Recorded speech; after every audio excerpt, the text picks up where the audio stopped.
नमस्कार दोस्तों, स्वागत है आपके एक बार फिर से मेरे यानी mister Kapil take YouTube channel पर। तो दोस्तों, आज की जो वीडियो लेकर आया हूँ मैं आपके लिए कारपेंटर के लिए लेकर आया हूँ। तो दोस्तों, अगर मेरे यूट्यूब चैनल पर जो भी नए आए हो तो मेरे यूट्यूब चैनल के लिए सब्सक्राइब कर दें। और मैं आपके लिए डे बाई डे ऐसे एनसीईआरटी आईटीआई के मोस्ट इंपोर्टेंट 25 क्वेश्चन लेकर आता रहता हूँ। और मैं अगर आप मेरे लिए सपोर्ट अच्छा कर रहे हो तो मैं आपके लिए 50 क्वेश्चन भी लेकर आऊँगा। और अगर दोस्तों आप मेरे मेरे साथ डे बाई डे क्लास कर रहे हो तो मैं आपके लिए सफलता की पूरी कामना करता हूँ और मैं आपके लिए अच्छी से अच्छी मेहनत कराऊंगा। तो जो आज का पहला क्वेश्चन है वह रहेगा, दोषों का नाम क्या है।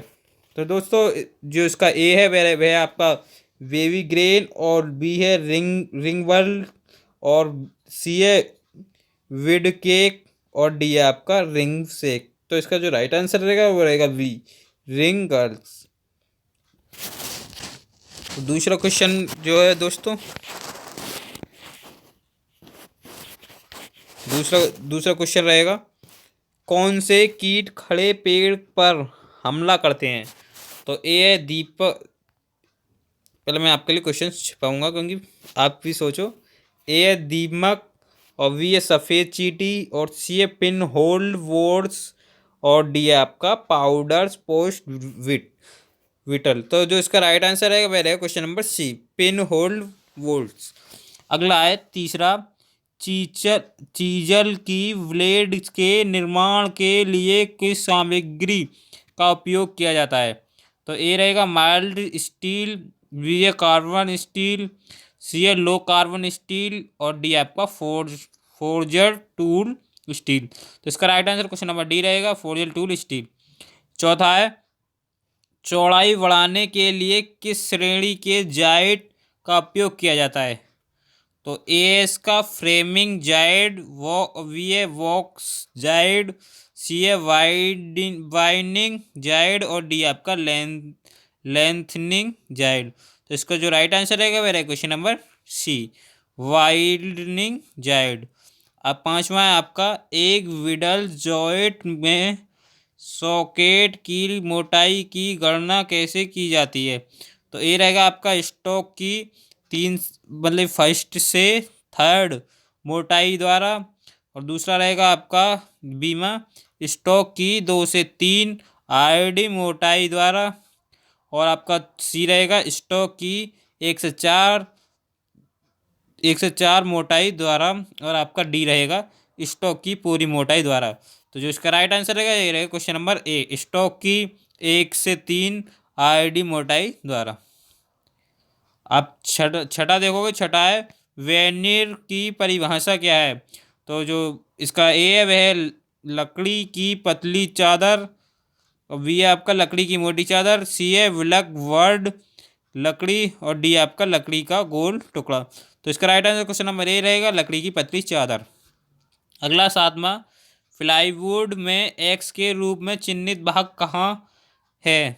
तो आप देखोगे, जो इसका प्लाईवुड में जो एक्स का भाग जो चिन्हित है वह आपका भाग है, देखोगे आप, क्वेश्चन नंबर ए है गोद।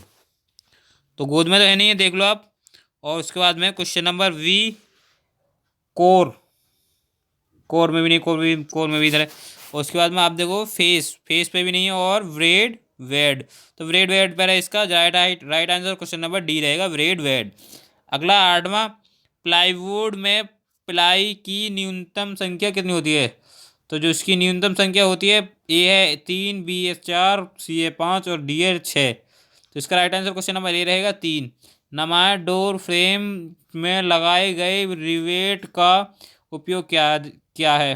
तो ए आपका दिखावट, बी है टर्मिनोल से बचे, सी है जल्दी खोलना, और डी आपका दरवाज़ा शटर प्राप्त करें। तो इसका right answer question number D रहेगा, दरवाज़ा शटर प्राप्त करें। अगला 10वां, बढ़ाई के काम में किस लॉक का उपयोग किया जाता है। तो जो इसका पहला है वह रिंग लॉक, दूसरा मोटिक्स लॉक, तीसरा केस और फॉस्टनर लॉक, और चौथा आपका रिलेडर रिम नाइट लेंच लॉक।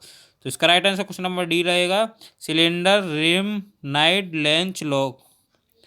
और 11वां है आपका मिश्रण की तैयारी के बाद पॉलिश की अच्छी गुणवत्ता के लिए कितने दिनों की आवश्यकता होती है? तो ए रहेगा 5 दिन की, बी रहेगा 10 दिन की, सी रहेगा 15 दिन की और डी रहेगा 20 दिन की। तो इसका right answer question number C है, 15 दिन की। अगला 12वां, सफ़ेद सफ़ेद प्लानर में संलग्न भाग क्या है? तो इसका राइट आंसर, तो इसका पहला रहेगा फेस, दूसरा रहेगा रियर टेबल और तीसरा रहेगा फेट टेबल और चौथा रहेगा, तो डी में रहेगा कर्टिंग हेड। तो इसका right answer question number A रहेगा फेस। अगला 13वां, थिकनेस प्लेनर में एक्स के रूप में चिन्हित भाग क्या है? तो जो इसका पहला वह टेबल लॉक, दूसरा टेबल हाइट के लिए स्केल और सी है आपका टेबल एलवेंटिंग स्क्रू और डी है आपका टेबल एलवेंटिंग हेड व्हील। तो इसका जो राइट आंसर है क्वेश्चन नंबर डी रहेगा, टेबल एलवेटर व्हील। तो क्वेश्चन नंबर 14वां है, थिकनेस प्लेनर में किस प्रकार की लकड़ी के से बचा जा सकता है? तो इसका जो पहला रहेगा वह रहेगा सेशनल टेम्बर, दूसरा आपका यूशनिंग टेम्बर और तीसरा आपका स्टेगेट ग्रेन टेम्बर और चौथा है आपका डी में है वार्पेड एंड ट्विस्टेड टेम्बर। तो जो इसका राइट आंसर रहेगा वह रहेगा question number D, warped and twisted timber. अगला है 15वां, थिकनेस प्लेनर में प्रवेश द्वार कहाँ स्थित होता है? तो ये रहेगा रोलस के पीछे, बी रहेगा इनफीड रोल के पीछे, सी रहेगा आउटफिट रोल के पीछे और सी रहेगा आपका कटर हैंड के पीछे। तो इसका right answer question number D रहेगा, कटर हैंड के पीछे। 16वां है आपका, ग्राइंडिंग करते समय आँखों की सुरक्षा के लिए किस व्यक्ति सुरक्षा उपकरण का उपयोग किया जाता है? तो ये रहेगा एक एप्रन, बी रहेगा हेलमेट, सी रहेगा हाथ से दस्तावेज, डी रहेगा सुरक्षा चश्मे। तो इसका right answer question number D रहेगा, सुरक्षा चश्मे। अगला 17वां, सफ़ेद प्लेनर में चाकू के किनारे को कैसे रखित करें? तो इसका ए रहेगा आधार के समांतर, बी रहेगा कटर के गार्ड के समांतर और सी रहेगा आउटफिट वे टेबल के समांतर और डी रहेगा कार्य खंड के समांतर। तो इसका right answer question number C रहेगा, आउटफिट टेबल के समांतर।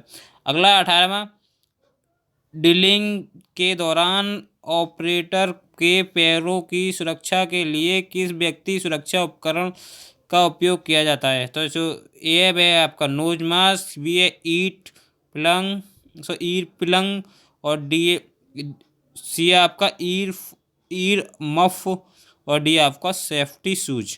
तो इसका राइट आंसर सेफ्टी शूज रहेगा। अगला है 19वां, स्विंडल सैंडल मशीन का कौन सा भाग 45 डिग्री कोण पर झुका हुआ है? तो ए रहेगा वेस, बी रहेगा सॉफ्ट, सी रहेगा टेबल और डी रहेगा फैन। तो इसका राइट आंसर सी रहेगा टेबल। अगला है वुड टर्निंग लेथ में लाइव सेंटर का उद्देश्य क्या है? तो ए रहेगा कार्यखंड को चलाना, बी रहेगा कार्यखंड को ड्रिल करना, सी रहेगा कार्यखंड को टर्निंग करना और डी रहेगा कार्यखंड को चमकाना। तो इसका right answer question number A रहेगा, कार्यखंड को चलाना। अगला 21वां, डोवेल पिन की संरचना क्या होती है?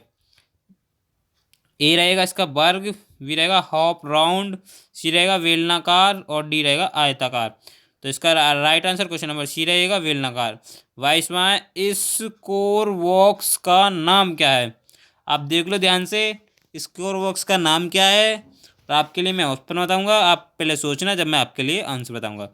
तो जो इसका ए रहेगा वह रहेगा हाफ कोर बॉक्स, बी रहेगा डब कोर बॉक्स, सी रहेगा स्लिंट कोर बॉक्स और आपका डी रहेगा स्टिकल कोर बॉक्स।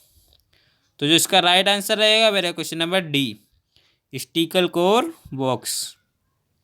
अगला है 23वां, वंचित वस्तु बनाने के लिए स्टिक साइज और शेष के में काटे गए सामग्री का एक टुकड़ा क्या कहलाता है? तो ए रहेगा पैटर्न, बी रहेगा लेआउट और सी रहेगा टेम्पलेट और डी रहेगा स्टेच आउट। तो जो इसका right answer question number A रहेगा पैटर्न। अगला है 24वां, यदि कमरे के लिए इसके माध्यम से प्राप्त करने के लिए आंतरिक प्रकाश की आवश्यकता होती है तो कौन सा दरवाज़ा प्रदान किया जाता है? ए रहेगा पैनल दरवाज़ा, बी रहेगा पट्टीदार दरवाज़ा, सी रहेगा आपका ग्लाजेदार दरवाज़ा, डी रहेगा फ्लैश दरवाज़ा। तो इसका right answer question number C रहेगा ग्लाजेड दरवाज़ा। अगला लास्ट क्वेश्चन है 25वां, पीवीसी के साथ उपयोग किए जाने वाले नए स्टाइल फ्रेमिंग का कारण क्या है? ए रहेगा आयतन में वृद्धि, बी रहेगा वजन बढ़ाएं, सी रहेगा पेट में अचानक के लिए फिट और अच्छी दिखावट। इसका right answer question number D है अच्छी दिखावट। तो दोस्तों मैं आशा करता हूँ आपके लिए मेरी वीडियो पसंद आई होगी। पसंद आई हो तो लाइक करें और चैनल के लिए अगर नए आए हो तो सब्सक्राइब भी जरूर कर लें। और अगर आपके लिए कोई भी दिक्कत है तो हमारे लिए कमेंट करके पूछें। अगर आपके लिए कोई सवाल पूछना है तो कमेंट करना ना भूलें।